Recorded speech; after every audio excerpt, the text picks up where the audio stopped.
Welcome to the Smooth Size Challenge. We're going to take a look at the papers for you right now with Stephen Blackerby. Good to see you, Stephen.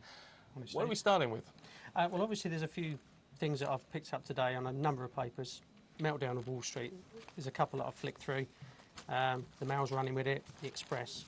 But there's one story that in the Telegraph that I'd like to just flick to, where it's sort of saying about the £7 billion that's the banks, the government, are not going to back it up. So I think that's quite a poignant story. And it's interesting, isn't it, how obviously this story is developing so quickly. I guess the papers are playing a bit of catch-up with that in terms of comparing it to what we're seeing on the news channels. Yeah, definitely. But so you get a lot of analysis in the papers. Yeah, I mean, the one thing that really sort of hit me, it sort of highlighted about yesterday about possibly the HBSO not being taken over by Lloyds, which could affect this even more. And, you know, there was a bit of a story on there and a couple of quotes that have been mentioned.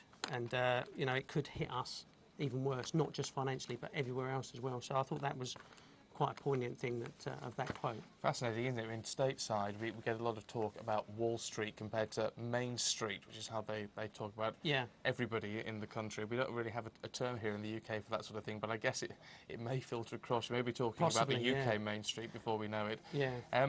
So what else has caught your eye? I mean, how have the other papers handled this story?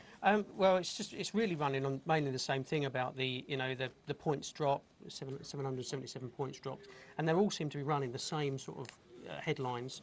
But that one really caught me because of it could, and they're saying it could hit Europe big time, and Lloyds and HBSO. I mean, it's worrying times, isn't it? Because I guess we all just have to wait and see where this is going to land at the end of the day, and how I mean the market's changing so quickly. Yeah, and I think that's there's loads of it. It's been blasted over the last couple of days, last couple of weeks. So it's one of the biggest times, Stephen, turbulent times. What else have we got?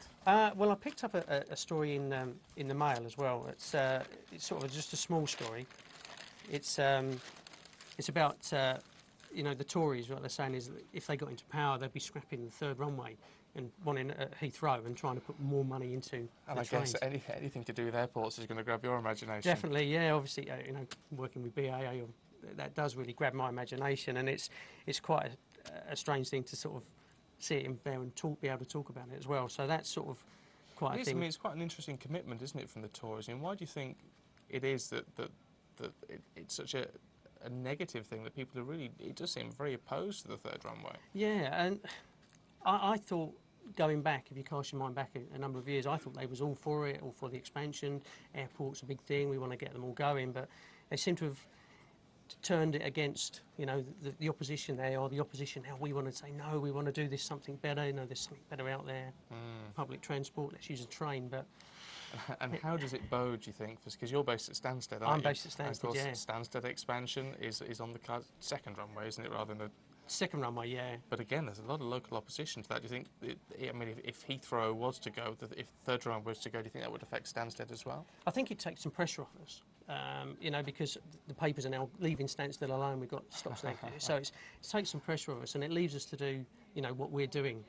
We've not just the G2, which is the second runway, we've got what we call G1, which is, trying to get the planning permission to go to 35 million passengers. So, that's a big thing at the moment. There's a lot to be like. Quick last hit on a third story, Steve. There's a small story that I saw right down at the bottom here.